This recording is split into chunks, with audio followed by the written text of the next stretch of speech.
Game changer cinema బాగుందా, release కాలేదు ఇంకా. కానీ గేమ్ చేంజర్ సందర్భంగా ఒక ప్రీ ఈవెంట్ ఫంక్షన్ జరిగింది గోదావరి జిల్లాలో. చాలా అద్భుతంగా జరిగింది, బాగా జరిగింది. వేమగిరి అనుకుంటాను, తూర్పుగోదావరి జిల్లా వేమగిరిలో జరిగింది. చాలా అత్యధిక జనాభా వచ్చారు. ఎందుకంటే రామ్ చరణ్ హీరోగా ఉన్నటువంటి చిత్రం, చాలా భారీ బడ్జెట్తో నిర్మిస్తున్న చిత్రం. దిల్ రాజు దానికి నిర్మాత, దాంతోపాటు Shankar top hero, top director. చాలా జెంటిల్మెన్ లాంటి చిత్రాలు తీసి ప్రజల మన్నన పొందినటువంటి దక్షిణాదిలో గొప్ప డైరెక్టర్. ఏ బ్యూటిఫుల్ మూవీ అవుతుందని అనుకుంటున్నారు. చాలా హై బడ్జెట్ పిక్చర్. దాన్ని వేమగిరిలో మొన్న ప్రీ రిలీజ్ ఫంక్షన్ పెట్టారు. జనం అద్భుతంగా వచ్చారు, ఎందుకంటే సినిమా వ్యవహారం. దాంతోపాటు game changer, real game changer అంట. ఎవరు? పవన్ కళ్యాణ్ గారు. రియల్ గేమ్ చేంజర్ అంట, ఆయన వచ్చాడు. ఆ సినిమా గేమ్ చేంజర్ ఏమో ఈయన పొగిడాడు, ఈయనేమో ఆయన పొగిడారు. ఇద్దరు కలిసి పొగుడుకున్నారు. బ్రహ్మాండంగా జరిగింది, మూసింది, వెళ్ళిపోయారు. వెళుతూ వెళుతూ పాపం ఇద్దరు యువకులు యాక్సిడెంట్ అయి చనిపోయారు. ఒకరు మణికంఠ, మరొకరు చరణ్. యమహా బండి మీద వెళుతూ ఏడిపి రోడ్డు మీద యాక్సిడెంట్ అయి చనిపోయారు. 2 రోజులైంది. ఎవరు పలకరించడానికి వెళ్ళ, పరామర్శించడానికి వెళ్ళ. It is an accident. దానిలో గేమ్ చేంజర్కి ఒరిజినల్ గేమ్ చేంజర్కి సంబంధం లేదు, డూప్లికేట్ గేమ్ చేంజర్కి సంబంధం లేదు, దర్శకుడికి సంబంధం లేదు, నిర్మాతకు సంబంధం లేదు. It is a very pure accident. ఇక్కడ ఒక మాట చెప్పాలి. అదేంటి సినిమా, మన పుష్ప 2కి సంధ్యా థియేటర్ దగ్గర జరిగిన ఎలాంటి యాక్సిడెంటో వీళ్ళకి సంబంధం లేదు. అది కూడా అంతే, సేమ్ నా దృష్టిలో. That is also an accident. This is also an accident. నాకు తెలియగలుగుతానండి పవన్ కళ్యాణ్ గారు. అయ్యా ఉప ముఖ్యమంత్రి గారు, మీరేం చెప్పారు 27 రోజుల తర్వాత? 27 రోజుల తర్వాత సాక్షి మన పుష్ప హీరో అరెస్ట్ అయిన 27 రోజుల తర్వాత మీరేం చెప్పారంటే, గోరుతో పోయేది గొడ్డలిగా చేసుకున్నారు, యూనిట్ వెళ్ళి పలకరిస్తే పోయేది కదా, ఎందుకు పలకరించలేదు, ఇది తప్పు కదా అన్నారు. ఇప్పుడు నేను అడుగుతున్నా, చెప్పు. 2 రోజులు అయింది కదా, యూనిట్ ఎందుకు వెళ్ళలేదు? కనీసం మీరెందుకు వెళ్ళలేదు? మీ అన్నయ్య గారు కుమారుడే కదా, మీరెందుకు వెళ్ళలేదు? అక్కడ 2 కోట్లు ఇచ్చారు. చనిపోయిన రేవతి కుటుంబానికి 2 కోట్లు ఇచ్చారు. ఐఆమ్ డిమాండింగ్ ఆ చిత్ర నిర్మాత, హీరో, యూనిట్ పవన్ కళ్యాణ్ గారు కూడా ఇస్తే నాకు అభ్యంతరం లేదు.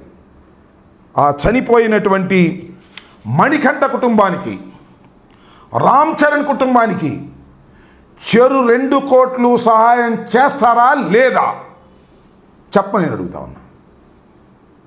పాపం రామ్ చరణ్ తండ్రి చిరంజీవి గారి ఫేవరెట్ అంట.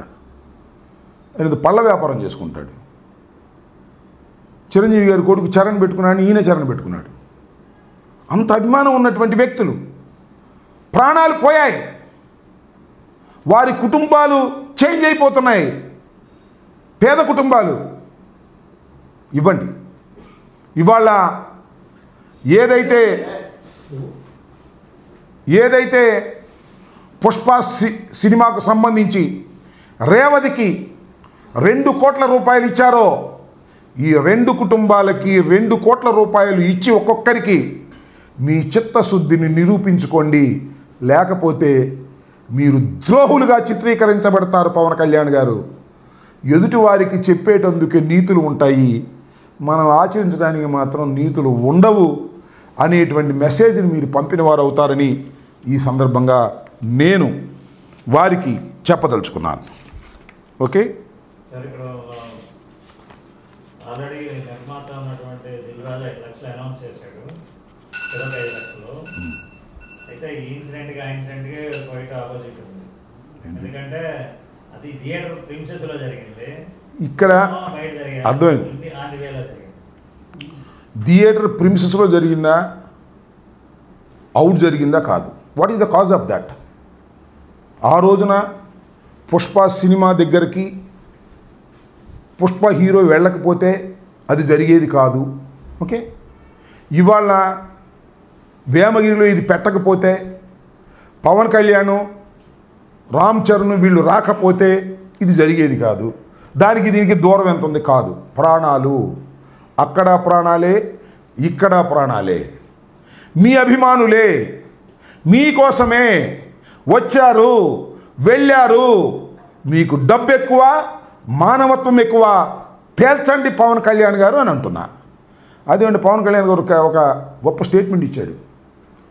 ఆ ఏడీపీ రోడ్లోనంట రోడ్డు దెబ్బతిందంట, అందుకు చచ్చిపోయారని చెప్పాడు. ఇందాక నేను కనుక్కున్నా అక్కడ మా వాళ్ళందరినీ, బ్రహ్మాండంగా ఉందంట రోడ్డు. మరి ఈ రోడ్డు మీద నెట్టేస్తావే మీ దుంపదేగా పవన్ కళ్యాణ్ గారు, డిప్యూటీ సీఎం గారు. అయ్యా, రోడ్డు మీదకి నెట్టేసి తప్పుకుందాం అనుకుంటున్నావే? నీ అభిమానులు ఇద్దరు చనిపోతే వారి ప్రాణాలకు విలువ ఇవ్వా? వైఎస్ఆర్ కాంగ్రెస్ పార్టీ రోడ్లు సరిగ్గా వేయలేదు కాబట్టి చనిపోయారంటావా? ఏమిటి అన్యాయం? మొన్న నారా చంద్రబాబు నాయుడు గారు ఒక స్టేట్మెంట్ ఇచ్చారు. పండుగ సమయానికి ఏ నియోజకవర్గంలో అయినా రోడ్లు గుంటలుగా ఉంటే దానికి బాధ్యత ఆ ఎమ్మెల్యేలు వహించాలన్నాడు. ఇదేనా? మేము వైఎస్ఆర్ కాంగ్రెస్ పార్టీలో రోడ్డు సరిగ్గా వేగిపోవటం వల్ల వాళ్ళిద్దరు చచ్చిపోయారంట. ఏదో సామెతన్నారా శర్మ గారు, చేప ఎందుకు అనలేదంటే ఎక్కడ దాకా వెళ్ళిందో మళ్ళీ వైసీపీకి కూర్చారు తీసుకొచ్చి. మీ దుంపలు లేక 7 మాసాలైనా ఇంకా పద్యానికి వైసీపీ అంటారండి. అయ్యా బాబు, పద్యానికి వైసీపీ, కరెంట్ ఛార్జీలు వైసీపీ, అమ్మఒడి ఇవ్వలేదు జగన్మోహన్ రెడ్డి. ఇట్లాంటి మాటలు మాట్లాడేది 7 మాసాలు అయిపోయింది మీకు అధికారంలోకి వచ్చి, ఇంకా ఇదే పాట పాడటానికి మీకేమి షై అనిపించట్లేదు, సిగ్గు అనిపించట్లేదు. వాస్తవాలు గమనించండి. నేను మరొకసారి I'm reiterating the demand. Pushpa cinema దగ్గర యాక్సిడెంటే, గేమ్ చేంజర్ దగ్గర యాక్సిడెంటే. ఇక్కడ ఒక ప్రాణం, అక్కడ ఒక ప్రాణం, ఇక్కడ 2 ప్రాణాలు. అక్కడ 2 కోట్లు ఇప్పించారు, ఇక్కడ కూడా ప్రభుత్వం ప్రతి ఒక్కరికి 2 కోట్లు చొప్పున, ఇద్దరికి ఆ కుటుంబ సభ్యులకి, పేదవారికి 4 కోట్లు ఇప్పించేదాకా మేము సహించమని కూడా ఈ సందర్భంగా మనవి చేస్తున్నాం. లేకపోతే మీరే దెబ్బతింటారు. మీ మాటలు మీరే ఆచరించలేనన్ను మీ దగ్గరికి వచ్చేటప్పటికి అది వేరు, ఇది వేరండి. అది వేరు. అదేమో సినిమాల దగ్గర జరిగింది కదండి, ఇదేమో ఏడీబీ రోడ్ దగ్గర జరిగిందండి. ఇది ఎగ్గొట్టేద్దాం. అక్కడ ప్రాణాలు కాదు, ఇక్కడ ఈ ప్రాణాలు కాదు, అక్కడే ప్రాణాలు. దీనన్నిటికీ బాధ్యత, రెస్పాన్సిబిలిటీ తీసుకోవలసింది ఈ రాష్ట్ర ఉప ముఖ్యమంత్రి, సినిమా హీరో, అభిమానుల కోసం బాగా కృషి చేసే వ్యక్తి అని పేరు తెచ్చుకున్నాడు అనుకుంటున్నారు. ఇప్పుడేదో తేలిపోవాలా. 2 కోట్లు ఇవ్వకపోతే అన్యాయం, ఇస్తే శభాష్, మెచ్చుకుంటా. నేను కూడా శభాష్ అని చెప్తా. నిర్మాతలకి, చరణ్ గారికి, పవన్ కళ్యాణ్ గారికి, ఈ ప్రభుత్వానికి భలే చేశారు, తెలంగాణతో ఈక్వల్గా చేశారు, శభాష్ అని చెప్తా. ఓకే.